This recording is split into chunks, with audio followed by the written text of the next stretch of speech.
JDU के पूर्व MLC मौलाना गुलाम रसूल बलियावी का बड़ा बयान।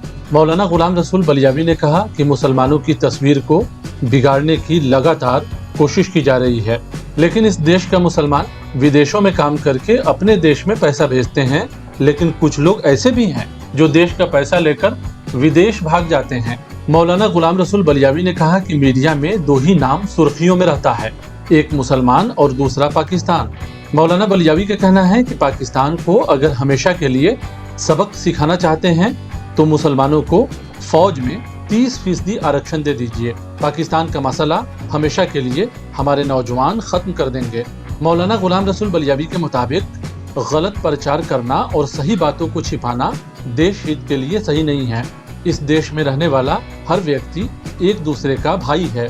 पूरे विश्व में भारत की विभिन्नता में एकता की एक अलग पहचान है।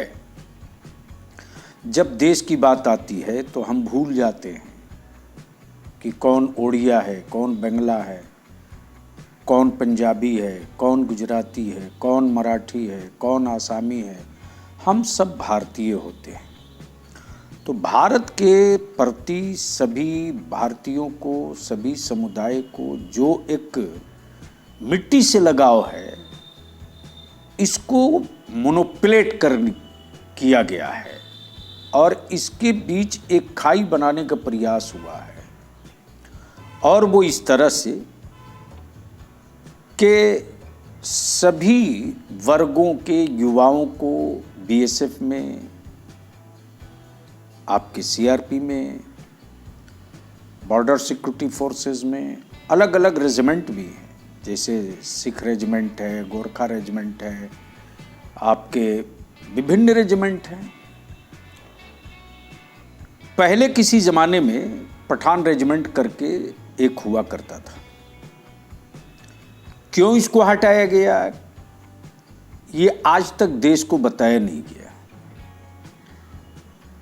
और ये वो लोग हटाए हैं जो लोग शपथ लेते हैं देश को एक रखने का, संविधान के प्रति और संविधान के आगे नतमस्तक हो जाते हैं। और वही लोग जो संविधान के सामने सर झुकाकर संविधान के मूल्यों की हत्या करते हैं, उनके भी चरित्र और चेहरे साफ साफ दिखाई देते हैं। तो ये देश के अंदर जो एक फीलिंग क्रिएट करके रखा गया है, जिसका केवल और सिर्फ केवल राजनीतिक लाभ लेने के लिए, और वो एक देश के बहुसंख्यक समुदाय के लोगों के बीच ये झूठा प्रोपेगेंडा और प्रचार किया जाता है कि देश के प्रति मुस्लिम अक़लियतों में स्नेह नहीं है, प्यार नहीं है, मोहब्बत नहीं है, देश के प्रति वो संजीदा नहीं है। जबकि सच्चाई ये है कि आज़ादी की लड़ाई में सबसे ज़्यादा शहादत किसी की हुई तो मुसलमानों की हुई। दिल्ली की वो तारीख भी गवाह है जिसमें 18,000 सिर्फ आलिमों के सर लटके हुए मिले थे दिल्ली के पेड़ों पर। ये भी तारीख है। लेकिन इस तारीख से बहुसंख्यक समुदाय के बच्चों को दूर रखा जाता है और ये कटु सत्य है।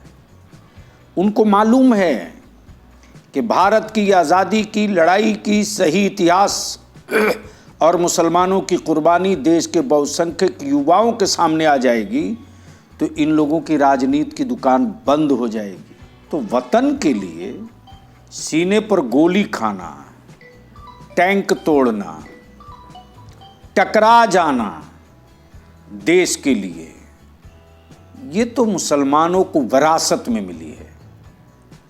अब कोई मार्केटिंग करके, मीडिया का माध्यम लेकर, दुष्प्रचार करके, धन बल का इस्तेमाल करके जो जितनी भी तस्वीर बिगाड़ना चाहे बिगाड़ ले, और मुसलमानों को किसी के सर्टिफिकेट की ज़रूरत नहीं है कि वो देंगे देश प्रेम का तो हम देश प्रेमी होंगे। बता दे कोई कितना मुसलमान लोन लेकर के विदेश भागा है? बतावें कि विजय माल्या मुसलमान है क्या?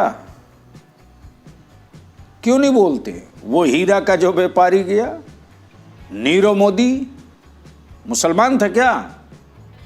मुसलमान विदेशों से खून पसीना कमा करके, बहा करके, कमा करके डॉलर की शक्ल में हर साल करोड़ों करोड़, हजार करोड़ ला करके देता है। आज डॉलर कहाँ गया? और चेक करें और टॉर्चर करें। जिस दिन फौज में, ये मेरा डिमांड है, फिर आपके चैनल के माध्यम से भी कर रहा हूं, कि पाकिस्तान को दिखा करके देश के बहुसंख्यक समुदाय को आप जो कहना चाहते हैं कहते रहिए, लेकिन हमेशा के लिए अगर उससे निपटने की सही इच्छा शक्ति है तो केवल 30% मुसलमान के बच्चों को आरक्षण दे दीजिए फौज में, फिर देखिए कि पाकिस्तान को कैसे मुसलमान का बच्चा हमेशा के लिए सबक सिखा देता है। और केवल पाकिस्तानी क्यों, चाइना को भी नहीं छोड़ेंगे। हम वो नहीं हैं जो डर के मारे किसी कंट्री का नाम ना लें। हम तो उस मिट्टी पर अपने परवरदिगार का सजदा करते हैं।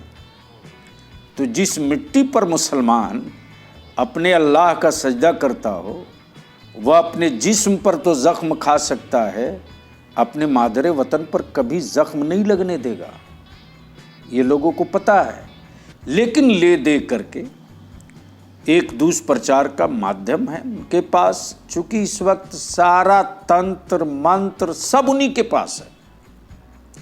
और देश के बहुसंख्यक अक्सरियती तबके के बच्चों को ज़हनो दिमाग पर मुसलमानों की औलादों को देशद्रोही का दुष्प्रचार किया जाता है, और अक्सरियती तबके के बच्चों की नौकरी, सर्विस, एम्प्लॉयमेंट, रोजगार, ये सब छीन लिया गया है। और डर से लोग नहीं बोलते हैं कि कहीं ये बात पब्लिक डोमेन में आ गई, युवाओं को पता चल गया कि मुसलमान तो मांग रहा है कि हमको अवसर दीजिए, हम पाकिस्तान से फरियाने को तैयार हैं, आप हमें मौका दीजिए। लेकिन उनको मालूम है वो मौका नहीं देते। फिर मैं कह रहा हूं कि 30% आरक्षण दे दीजिए ना फौज में। आतंकवाद किसको कहते हैं, उसकी जड़ कबाड़ करके मुसलमान फेंक देगा। जिस तरह से पहले भारत था जो किसी से नहीं डरता था, आज उस भारत को उससे डराने की कोशिश हो रही है जिसके यहाँ खाने का सही सब्जी भी पैदा ना हो।